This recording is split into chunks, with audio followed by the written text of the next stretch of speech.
السلام علیکم، welcome to my channel novel lab voice. تمام ویڈیو اپڈیٹس کے لیے میرے چینل NRV کو سبسکرائب کر کے بیل نوٹیفیکیشن کو آن کر دیں۔ تو آئیے سنتے ہیں آج کی ویڈیو میں مصنفہ نمرہ احمد کا خوبصورت ناول جنت کے پتے، ایپیسوڈ نمبر 20۔ کہانی کو سویپ کرنے سے مراد تو یہی ہوتا ہے نا کہ آپ اپنی کہانی کسی کو پڑھنے دیں اور وہ جواب میں اپنی کہانی آپ کو پڑھنے دے۔ اس عجیب سے ستر کا یہی مطلب نکلتا تھا، مگر کون سی کہانی؟ شاید پروفیسر گوگل کچھ کر سکے۔ یہی سوچ کر اس نے کمپیوٹر آن کیا اور گوگل پہ یہی الفاظ لکھ کر ڈھونڈا، مگر لا حاصل۔ 2 متفرق سے الفاظ تھے جن کو احمد نے جمع کر دیا تھا۔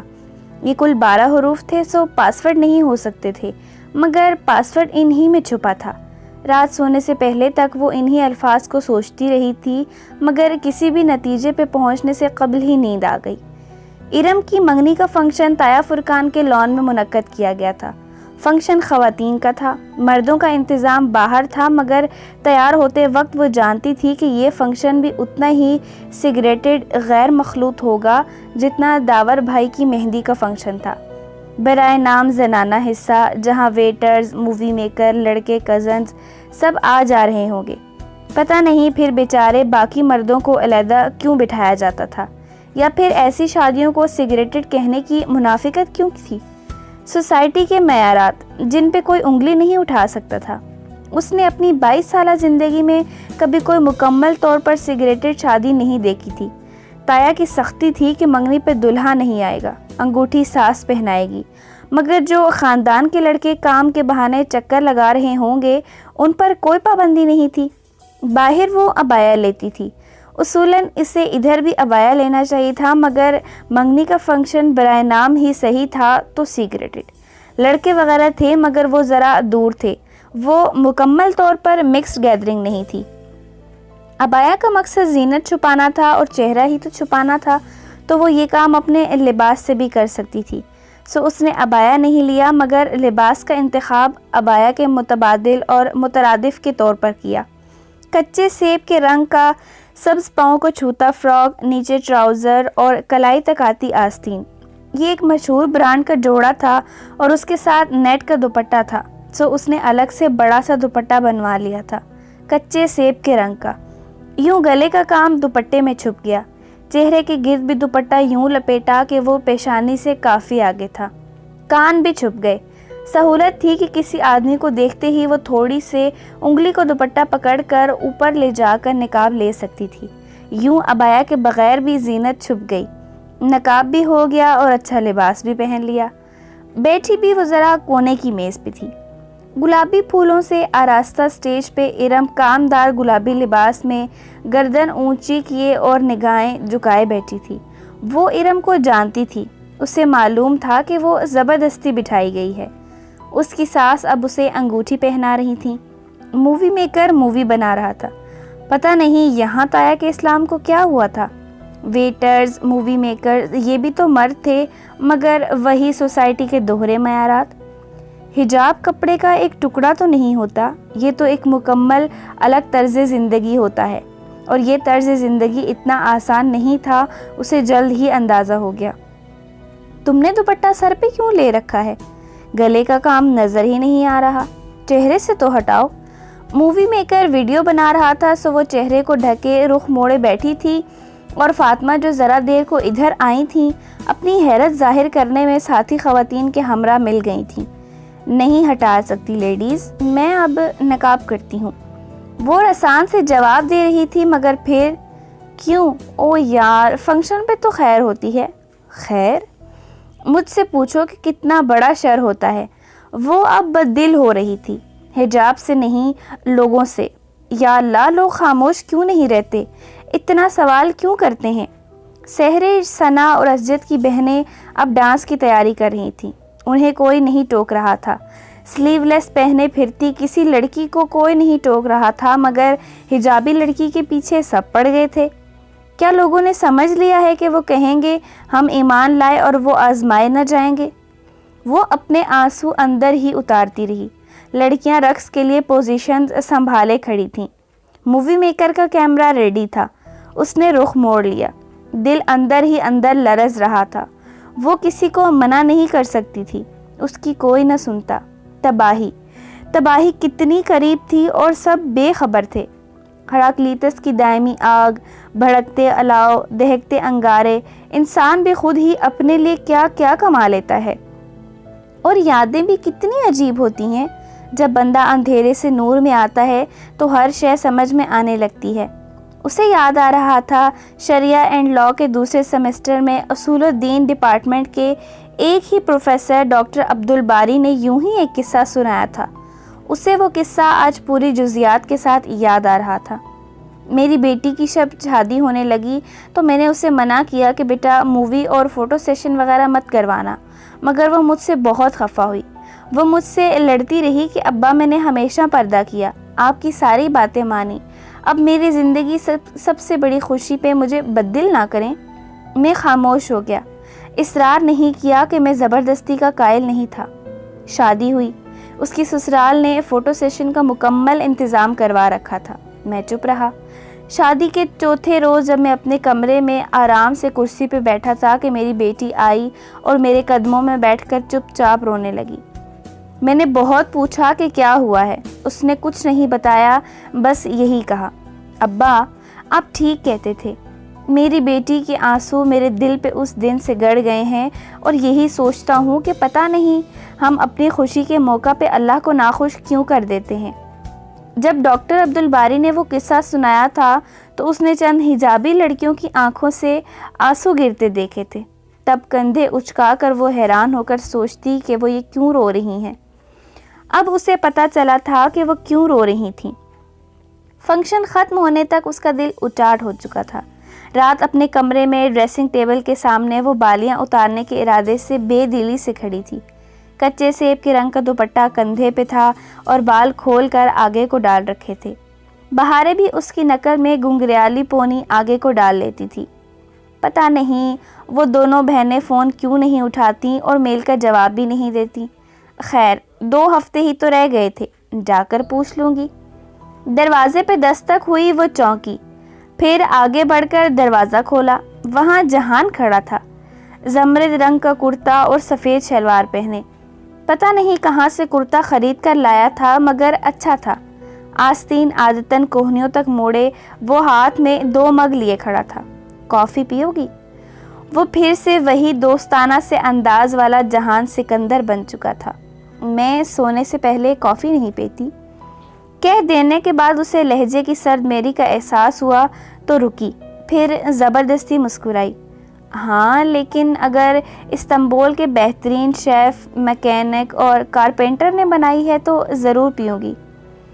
تم ایک لفظ کا اضافہ کرتے کرتے رہ گئیں، کرمنل۔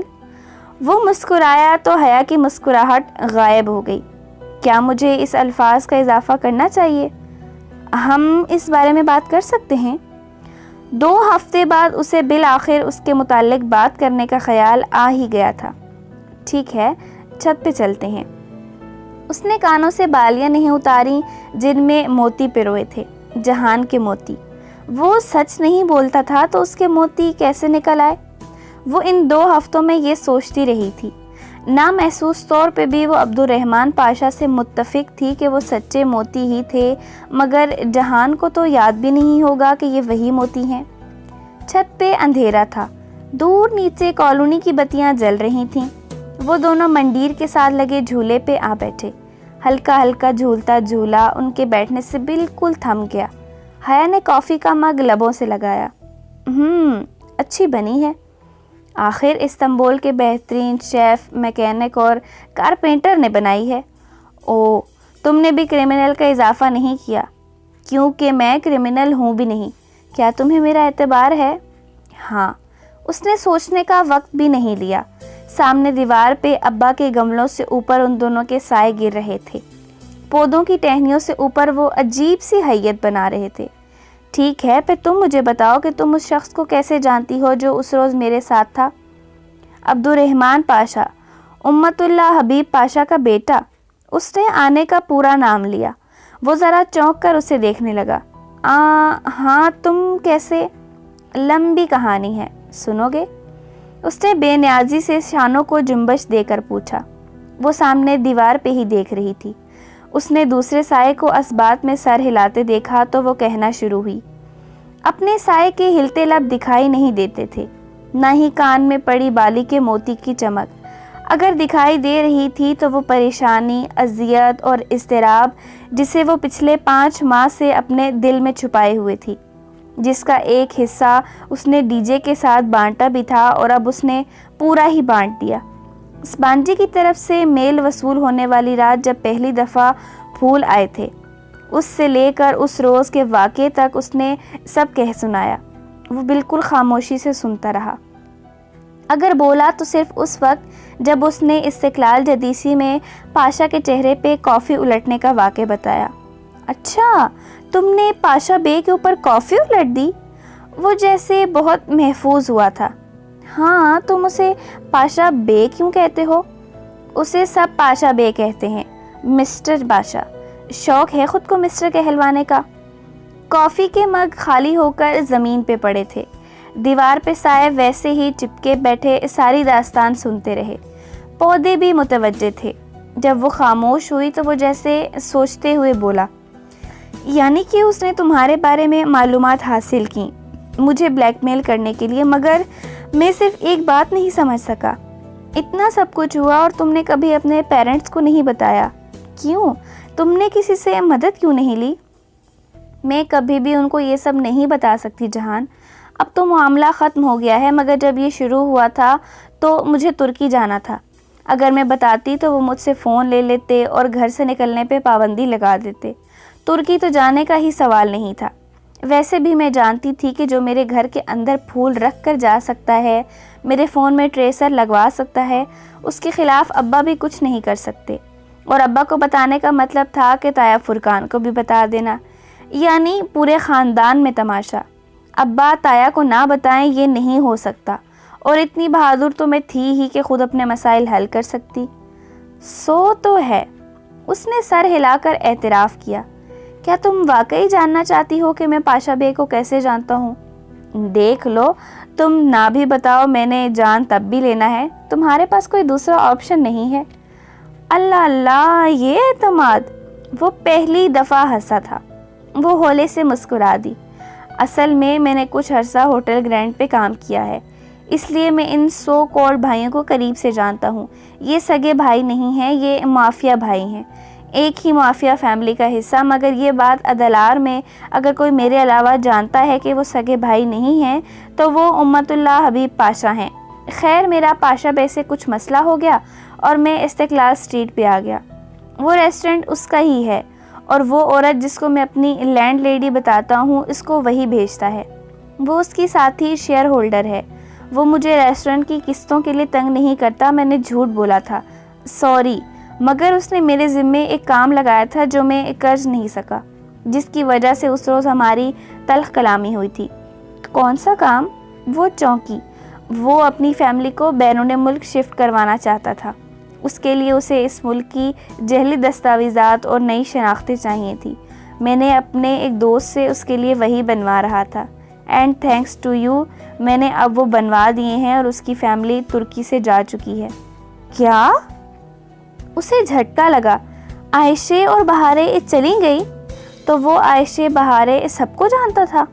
ہاں، میں مزید کچھ نہیں جانتا، اس لیے اس موضوع کو ختم کر دو۔ اور وہ اس کا بھائی، وہ کہاں چلا گیا؟ میں نہیں جانتا وہ اب کہاں ہے۔ اس نے شانے اچکا دیے، وہ جیسے اس موضوع سے بچنا چاہتا تھا۔ پھر حیا نے دیکھا اس کا سایہ اٹھ کھڑا ہوا تھا، پودوں کے اوپر سے ہوتا پوری دیوار پہ پھیل گیا۔ اس نے سائے میں اس کا چہرہ تراشنے کی کوشش کی مگر ناکام رہی۔ کتنا سچ تھا، کتنا جھوٹ، سائے میں سب گڈمڈ ہو چکا تھا۔ تم کیا کرتے پھرتے ہو جہان؟ مجھے یقین ہے کہ تم کرمنل نہیں ہو، مگر تم ایسے لوگوں سے تعلق بھی نہ رکھا کرو پلیز۔ جو آپ کا حکم۔ سایہ مسکرایا تھا۔ وہ بس تعصب سے سر ہلا کر رہ گئی۔ اس کی ساری کتھا سن کر بھی وہ اپنی دفعہ پھر بہت کچھ چھپا گیا تھا۔ اور عائشہ بہارے، وہ کہاں چلی گئی تھیں؟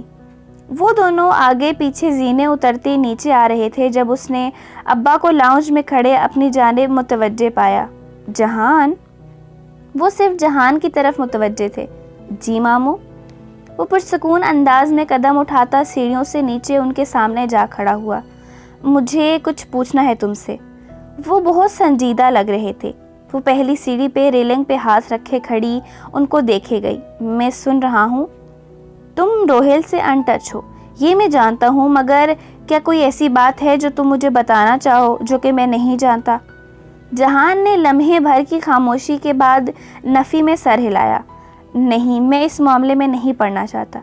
یعنی کہ کوئی بات ہے؟ ماموں، میں دوسروں کے معاملے میں مداخلت کبھی نہیں کرتا، اس لیے خاموش رہوں گا۔ البتہ آپ اپنے طور پر کسی سے بھی پتہ کروا سکتے ہیں۔ پتہ کروا لیا تھا، تم سے تصدیق چاہ رہا تھا۔ بہرحال مجھے اپنا جواب مل گیا ہے، تم آرام کرو۔ اس کا شانہ تھپ تھپا کر وہ آگے بڑھ گئے۔ ان کے چہرے کی سنجیدگی اور اضطراب پہلے سے بڑھ چکا تھا۔ جہان واپس سیڑھیاں چڑھ کر اوپر آیا۔ اس کا کمرہ اوپر تھا، وہ ابھی تک وہیں کھڑی تھی۔ کیا ہوا؟ جواباً جہان نے ذرا سے شانے اچکائے۔ تمہیں پتہ چل جائے گا، اب ذہن پہ زور مت دو، سو جاؤ۔ وہ اپنے کمرے کی طرف بڑھ گیا۔ سایہ غائب ہو گیا، روشنی عیاں تھی۔ وہ الجھی ہوئی واپس کمرے میں آئی۔ جہان سکندر کے ساتھ رہنے کا مطلب تھا انسان بہت سے رازوں کے ساتھ رہے اور پھر صبر سے ان کے کھلنے کا انتظار کرے۔ وہ تمام سوچوں کو ذہن سے جھٹک کر عائشہ کو ای میل کرنے لگی۔ جہان نے ٹھیک کہا تھا، اسے پتہ چل جائے گا، مگر حیا کو اندازہ نہیں تھا کہ اسے اتنی جلدی پتہ چل جائے گا۔ اسی رات وہ ابھی کچی نیند میں تھی کہ سبین پھپھو نے پریشانی کے عالم میں جھنجھوڑ کر اسے اٹھایا۔ حیا، جلدی اٹھو۔ وہ ہڑبڑا کر اٹھ بیٹھی۔ سمجھ ہی میں نہیں آیا کہ کیا ہو رہا ہے۔ تمہارے ابا کو ہارٹ اٹیک ہوا ہے، چلو ہسپتال چلنا ہے۔ وہ پھٹی پھٹی نگاہوں سے پھپھو کو دیکھے گئی۔ زندگی ایک دفعہ پھر استقلال اسٹریٹ میں پہنچ گئی تھی۔ اس کے سامنے ڈی جے گری تھی اور کسی کا جوتا اس کی اینک پہ آیا تھا۔ ایک آواز کے ساتھ اینک ٹوٹی تھی، وہ آواز جو کانچ کے ٹوٹنے کی ہوتی ہے، وہ آواز جو زندگی کی ڈور ٹوٹنے کی ہوتی ہے۔ سلیمان صاحب کو شدید قسم کا دل کا دورہ پڑا تھا۔ وہ CCU کارڈینک کیئر یونٹ میں تھے اور ان کی حالت ٹھیک نہیں تھی۔ باقی سب کہاں تھے اسے کچھ پتہ نہیں تھا۔ وہ تو بس دونوں ہاتھوں میں سر تھامے بینچ پہ بیٹھی روئے جا رہی تھی۔ کوریڈور میں کون آ جا رہا تھا اسے ہوش نہ تھا۔ وہ پھر سے ٹاکسم فرسٹ ایڈ اسپتال کے سرد موت کے سناٹے جیسے کوریڈور میں پہنچ گئی تھی۔ وہ اب بہتر ہیں، یقین کرو وہ ٹھیک ہو جائیں گے۔ جہان اس کے ساتھ بینچ پہ بیٹھتے ہوئے بولا۔ رات سے وہی تھا جو ساری بھاگ دوڑ کر رہا تھا۔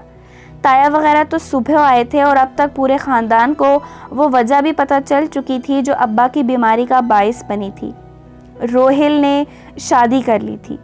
ٹھیک ہے، بہت سے لڑکے امریکہ میں شادی کر لیتے ہیں، سب کے والدین کو ہارٹ اٹیک نہیں ہوتا، مگر روہیل نے 2 سال سے شادی کر رکھی تھی، اور سب سے بڑھ کر اس نے ایک نیپالی بدمست لڑکی سے شادی کی تھی۔ ابا قدرے روشن خیال تھے، مگر اپنی اقدار اور مذہبی حدود کا پاس انہیں بہت تھا۔ روہیل کے حوالے سے انہوں نے بہت خواب دیکھے تھے، بہت مان تھا ان کو اس پہ۔ وہ ایک دفعہ کہتا تو صحیح، مگر اس نے خود ہی سارے فیصلے کر لیے۔ شاید وہ جانتا تھا کہ کہنے کا فائدہ نہیں ہے، کیونکہ وہ لڑکی بدھ مت کی پیروکار تھی۔ مسلمان تو چھوڑو، وہ تو اہل کتاب بھی نہ تھی کہ ایسی شادی جائز ہوتی۔ وہ مسلمان ہونے کو تیار نہ تھی اور روہیل اس کو چھوڑنے پہ راضی نہ تھا۔ اپنی حدود کا مذاق بنانے پہ ابا کا دکھ الگ۔ جہان سے تصدیق کر لینے کے بعد انہوں نے روہیل کو فون کر کے جب باز پرس کی تو پھر تلخ کلامی سے ہوتی ہوئی بات باپ بیٹے کے ایک سنگین جھگڑے تک پہنچ گئی۔ ابا نے غصے میں اسے سخت برا بھلا کہا اور پھر ہر تعلق توڑ دیا، مگر فون کال کی ڈور ٹوٹنے سے قبل ہی وہ ڈہ گئے تھے۔ پھپھو اور فاطمہ اس سارے معاملے کی گواہ تھیں۔ معلوم نہیں وہ کیوں سوتی رہ گئی۔ جب میں روہیل کے پاس رات رہا تھا تب اس لڑکی نے مجھے ٹریٹمنٹ دی تھی۔ انہوں نے کچھ نہیں بتایا، مگر میں جان گیا تھا کہ ان کے درمیان کیا ہے۔ اس کے کوئی 1.5 سال بعد انہوں نے شادی کی تھی۔ یہ مجھے بعد میں امریکہ میں مقیم ایک دوست نے بتایا۔ کتنی دیر ایسی باتیں چھپتی ہیں۔ ماموں کو بھی کسی عزیز سے خبر مل ہی گئی۔ وہ نم آنکھوں سے سر ہاتھوں میں دیے سنتی رہی۔ اسے روہیل یا اس کی بیوی میں کوئی دلچسپی نہیں تھی۔ اسے صرف ابا کی فکر تھی۔ 2.5 ماہ قبل کا واقعہ پھر دہرایا جانے لگا تھا کیا؟ وہ پھر علامتی خوشبو میں ایک محبت کو کھونے لگی تھی کیا؟ جب بامشکل انہیں ابا سے ملنے کی اجازت ملی تب وہ غنودگی میں تھے اور وہ ان کے قریب بیٹھی اندر ہی اندر رو رہی تھی۔ آنکھیں خشک ہو چکی تھیں مگر ہر آنسو آنکھ سے تو نہیں گرتا نا۔ شاید اگر ابا کے دوست ذیشان انکل ملنے نہ آئے ہوتے تو وہ آنکھوں سے بھی رونے لگ جاتی، مگر ان سب کے سامنے خود کو مضبوط ظاہر کرنا تھا۔ فاطمہ نڈھال تھیں مگر سبین پھپھو بہت ہمت سے کام لے رہی تھیں۔ سلیمان بہت مضبوط ہے بیٹا، فکر نہ کرو، وہ ٹھیک ہو جائے گا۔ ذیشان انکل کو چھوڑنے وہ فاطمہ کے ساتھ باہر تک آئی تو وہ تسلی دینے لگے۔ وہ ابا کے سب سے اچھے دوست تھے۔ وہ ان کو زیادہ نہیں جانتی تھی مگر فاطمہ واقف تھیں۔ ان کے ساتھ ان کی بیٹی بھی تھی، 15-16 سالہ رجا، جو قد اور ذہنی طور پر اپنی عمر سے پیچھے تھی۔ قدرے اب نارمل بچی جو گھنگریالے بالوں والا سر جھکائے مسلسل اخبار پہ قلم سے کچھ لکھتی رہتی تھی۔ رجا بہت ذہین ہے۔ اس کی نگاہوں کو اپنی بیٹی پہ پا کر ذیشان انکل مسکرا کر بتانے لگے، اسے ورڈ پزل اور کراس ورڈز کھیلنے کا بہت شوق ہے۔ پورا چارٹ حل کرنے میں کئی دن لگاتی ہے مگر کر لیتی ہے۔ وہ پھیکی سی مسکراہٹ کے ساتھ سنتی رہی۔ وہ اپنی بیٹی کو ہمیشہ اپنے ساتھ رکھتے تھے، چاہے گھر ہو یا آفس، محبت تھی یا فکر یا پھر دونوں۔ ان کے جانے کے بعد وہ کچھ دیر کے لیے گھر آئی تھی۔ گھر پہ وحشت اور ویرانی چھائی تھی، جیسے سب کچھ تھم گیا ہو۔ وہ ابھی عبایا اتار ہی رہی تھی کہ فون بجنے لگا۔ Private number calling. اس روز کے بعد میجر احمد نے آج کال کی تھی مگر اس نے کال کاٹ دی۔ وہ بار بار فون کرنے لگا مگر حیا نے فون بند کر دیا۔ وہ اس آدمی سے کوئی رابطہ نہیں رکھنا چاہتی تھی، ضرورت ہی نہیں تھی۔ ابا ابھی ہسپتال میں تھے۔ آج سبین پھپھو اور فاطمہ ان کے پاس تھیں، سو وہ اور جہان گھر پہ تھے۔ وہ شام کا وقت تھا مگر روشنی باقی تھی۔ حیا چھت پر منڈیر کے ساتھ لگے جھولے پہ بیٹھی ابا کے گملوں کو دیکھ رہی تھی۔ آج ان پہ سائے نہیں گر رہے تھے مگر وہ پھر بھی مرجھائے ہوئے لگ رہے تھے۔ ان کا اس گھر میں خیال رکھنے والا جو تھا وہ اب خیال رکھنے کی پوزیشن میں نہیں رہا تھا۔ اس نے بہت سے آنسو اپنے اندر اتارے۔ ابا کے پودے اکیلے ہو گئے تھے۔ کیسی ہو؟ جہان ہولے سے اس کے ساتھ آ کر بیٹھا۔ تمہارے سامنے ہوں، تم نے کھانا کھا لیا؟ ہاں، نور بانو میرا کھانا لے آئی تھی۔ اور تم نے؟ موڈ نہیں ہے۔ وہ ابھی تک گملوں کو دیکھ رہی تھی۔ وہ اسے زرنش کرنے ہی لگا مگر رک گیا۔ منڈیر کے سوراخ سے اسے جیسے کچھ نظر آیا تھا۔ سنو، یہ آدمی کون ہے؟ کون؟ حیا نے ذرا چونک کر گردن پھیری۔ منڈیر کے سوراخ سے نیچے تایا کے لان کا منظر واضح تھا۔ وہ اپنے ڈرائیو وے پہ کھڑے ایک صاحب کے ساتھ باتیں کر رہے تھے جو سیاہ سوٹ میں ملبوس بریف کیس ہاتھ میں لیے ہوئے تھے۔ وہ انہیں نہیں پہچانتی تھی۔ پتہ نہیں، اس نے لا تعلق سے شانے اچکائے۔ میرا خیال ہے وکیل ہے۔ تمہیں کیسے پتا؟ اس کے سوٹ کا رنگ تو سمپل بلیک ہے، لائرز والا تو نہیں ہے، مگر اس کی ٹائی دیکھو، جیٹ بلیک، وکیل کی مخصوص ٹائی۔ وہ آنکھوں کی پتلیاں سکوڑے ان کو دیکھتے ہوئے کہہ رہا تھا، اور میرا خیال ہے وہ ابھی ادھر آنے کا ارادہ رکھتے ہیں۔ حیا نے ذرا حیرت سے اسے دیکھا۔ وہ اپنے ڈرائیو وے پہ کھڑے ہیں، تمہیں کیسے پتا کہ ان کا کیا ارادہ ہے؟ غور سے دیکھو، فرقان ماموں کے جوتوں کا رخ کس طرف ہے؟ حیا نے گردن ذرا اونچی کر کے دیکھا۔ تایا ابا کے جوتوں کا رخ نامحسوس سے انداز میں ان کے گھروں کے درمیان دروازے کی طرف تھا۔ انسان جدھر جانے کا ارادہ رکھتا ہے اس کے پاؤں خود بخود ادھر ہی مڑ جاتے ہیں، چاہے وہ ساکن کھڑا یا بیٹھا ہی کیوں نہ ہو۔ اگر دوران گفتگو تمہارے مخاطب کے جوتے تمہاری مخالف سمت ہوں تو اس کا مطلب ہوتا ہے کہ وہ بور ہو رہا ہے تم سے۔ حیا نے بے اختیار جہان کے جوتوں کو دیکھا۔ اس کے سیاہ تسمے والے بوٹ سیڑھیوں کے دروازے کی سمت تھے۔ اس فائل میں کیا ہو سکتا ہے؟ اب وہ ذرا الجھتے ہوئے کہہ رہا تھا۔ حیا نے گردن پھر سے منڈیر کی جانب موڑی۔ نیچے وکیل صاحب اپنے بریف کیس سے ایک فائل نکال کر تایا ابا کو دکھا رہے تھے۔ سلیمان ماموں کمپنی کے ایم ڈی ہیں نا؟ ہاں، اور باقی شیئر ہولڈرز ہیں۔ اس کا مطلب ہے کہ ماموں کی بیماری کے باعث کچھ کام رک گئے ہوں گے، سو باقی شیئر ہولڈرز ان سے کچھ دستخط کروانا چاہتے ہوں گے۔ ماموں کا پاور آف اٹارنٹی کس کے پاس ہے؟ میرے پاس، وہ بے اختیار بولی۔ جہان ذرا سا چونکا۔ اصل میں بہت پہلے ابا نے مجھے اٹارنی انفیکٹ بنایا تھا، اور وہ صرف اس صورت میں جب وہ خدا نخواستہ کام کرنے کے اہل نہ رہیں۔ یعنی کہ میں اس وقت اصغر اینڈ سنس کی ایم ڈی سے مخاطب ہوں؟ وہ مسکرایا۔ ارے نہیں، میں تو بس اٹارنی انفیکٹ ہوں۔ ابا ٹھیک ہو جائیں گے تو خود سنبھالیں گے سب کچھ، اور جب تک وہ ٹھیک نہیں ہوتے تب تک تایا فرقان سنبھالیں گے۔ اس نے کہنے کے ساتھ نیچے دیکھا۔ تایا فرقان اب سمجھتے ہوئے اسبات میں سر ہلاتے فائل کے صفحے پلٹ رہے تھے۔ اس لیے انہیں سلیمان ماموں کا پاور آف اٹارنٹی ہونا چاہیے، اور شاید وہ ان سے اسی پہ دستخط کروانا چاہتے ہوں گے۔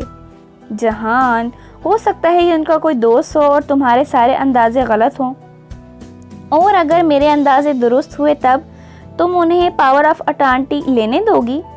ہاں، کیوں نہیں، تایا فرقان ابا کے بھائی ہیں آخر۔ جہان نے جیسے افسوس سے اسے دیکھا۔ مادام، ایک بات کہوں، جب باپ کسی قابل نہیں رہتا تو اولاد کے لیے زندگی بدل جاتی ہے۔ یہ جو آج تمہارے ساتھ ہے نا، ایک دفعہ کاروبار تمہارے ہاتھ سے گیا تو تمہیں کنارے سے لگا دیں گے۔ ہر کسی پہ شک مت کیا کرو جہان۔ وہ بیزار ہوئی۔ یہ فرقان ماموں ہی ہیں نا جن کی ہم بات کر رہے ہیں؟ آنکھیں کھولو اپنی، تم انہیں اپنے باپ کی کرسی نہیں دے سکتی حیا، اور دیکھو وہ ادھر ہی آ رہے ہیں۔ وہ بے اختیار چونکی۔ وہ دونوں حضرات واقعی تیز قدموں سے درمیانی دیوار کے منکش لکڑی کے دروازے کی جانب بڑھ رہے تھے۔ وہ ذرا سیدھی ہوئی۔ جہان کے لبوں پہ ہلکی سی فاتحانہ مسکراہٹ تھی۔ مگر جہان، ابا کی غیر موجودگی میں ان کے علاوہ کون سنبھال سکتا ہے کاروبار؟ مجھے تو بزنس ایڈمنسٹریشن کا کچھ نہیں پتا۔ وہ مضطرب سی کھڑی ہو گئی۔ تایا ابا نے گھنٹی بجائی۔ نور بانو کچن سے نکل کر دروازہ کھولنے بھاگی۔ پتا ہو یا نہ پتا ہو، تم انہیں اپنی کرسی نہیں لینے دو گی۔ اپنی جگہ کبھی نہیں چھوڑتے۔ ہوٹل گرینڈ کی مثال یاد رکھنا، ایک پاشا نے جگہ چھوڑی تو دوسرے پاشا نے قبضہ کر لیا۔ وہ اٹھ کھڑا ہوا۔ جھولا دھیرے دھیرے ہلنے لگا۔ اب چلو، وہ اندر آ رہے ہیں۔ وہ الجھی سی جہان کے ساتھ سیڑھیاں اترتی نیچے آئی۔ تایا ابا وکیل صاحب کو باہر لاؤنج میں چھوڑ کر خود اندر آ گئے تھے۔ ان کے ہاتھ میں فائل تھی، مگر حیا کو تب بھی لگ رہا تھا کہ جہان کے اندازے غلط ہیں۔ حیا، تایا نے عجلت بھرے انداز میں اسے پکارا، تمہارے ابا اس کنڈیشن میں سائن کر سکتے ہیں؟ وہ آخری سیڑھی پہ ٹھہر سی گئی۔ حالات اتنے حساس ہو چکے تھے کہ معمولی سی بات بھی بہت زور سے لگتی تھی۔ اب بھی لگی۔ انہوں نے ابا کا حال پوچھنے کے بجائے صرف دستخط کا پوچھا۔ آپ کو کیا سائن کروانا ہے؟ سپاٹ سے انداز میں پوچھتی وہ ان کے سامنے آ کھڑی ہوئی۔ جہان بہت سکون سے آخری سیڑھی پہ بیٹھ گیا تھا اور اب گویا تماشا دیکھ رہا تھا۔ تمہارے کام کی چیز نہیں ہے، اور وہ سائن کر سکتے ہیں یا نہیں؟ تایا ابا کو اس کا سوال کرنا سخت ناگوار گزرا تھا۔ جہان ہلکا سا مسکرایا، مگر حیا تایا ابا کی طرف متوجہ تھی۔ وہ نہیں کر سکتے، ڈاکٹرز نے انہیں زیادہ بات چیت سے منع کیا ہے۔ وہ دانستہ لمحے بھر کو رکی۔ آپ مجھے بتا دیں تایا ابا، شاید میں آپ کی مدد کر سکوں۔ آخر میں ابا کی اٹارنی انفیکٹ ہوں۔ تایا فرقان کو جیسے جھٹکا لگا۔ وہ حیرت بھری الجھن سے اسے دیکھنے لگے۔ سلیمان نے تمہیں کب اٹارنی انفیکٹ بنایا؟ بہت پہلے ابا نے اپنا ڈیوریبل پاور آف اٹارنی مجھے دیا تھا، اور اس کے مطابق میں ابا کی جگہ کام کر سکتی ہوں۔ پورے اعتماد وہ ہمیشہ سے تھی، اور اب بھی تایا فرقان کی باروب شخصیت کے سامنے کھڑی بہت اطمینان سے انہیں بتا رہی تھی۔ خلاف توقع وہ ایک دم غصے میں آ گئے۔ دماغ خراب ہے سلیمان کا، وہ اس طرح کیسے کر سکتا ہے؟ اب تو وہ کر چکے ہیں، آخر میں ان کی بیٹی ہوں، انہیں مجھ پہ بھروسہ ہے۔ کیا مذاق ہے یہ؟ وہ جیسے جھنجھلائے تھے۔ اب سارا کام کیسے چلے گا؟ کیا میں ذرا سی بات کے لیے تمہارے پاس ادھر آتا رہوں؟ اور نہیں تایا ابا، میں آپ سب کو اپنی وجہ سے زحمت نہیں دوں گی۔ کسی کو ادھر نہیں آنا پڑے گا، میں کل سے خود ہی آفس آ جاؤں گی۔ انٹرسٹنگ۔ آخری زینے پہ مطمئن سے بیٹھے تماشائی نے دلچسپی سے انہیں دیکھا جو آمنے سامنے کھڑے تھے۔ وہ جیسے دونوں کو تقریباً لڑوا کر بہت لطف اندوز ہو رہا تھا۔ تم آفس آؤ گی؟ تمہیں کیا پتا بزنس ایڈمنسٹریشن کا؟ دبے دبے غصے سے انہوں نے ہاتھ سے گویا ناک سے مکھی اڑائی۔ کیا فرق پڑتا ہے تایا ابا؟ داور بھائی جب پولیٹیکل سائنس میں سمپل MA کر کے آج بورڈ آف ڈائریکٹرز میں شامل ہو سکتے ہیں تو پھر چند دن کے لیے ابا کی کرسی میں بھی سنبھال سکتی ہوں۔ وہ لب بھینچ کر بمشکل ضبط کر کے رہ گئے۔ ہمارے خاندان کی بچی اب آفس آئے گی، لوگ کیا کہیں گے آخر؟ وہ ذرا سے دھیمے پڑے۔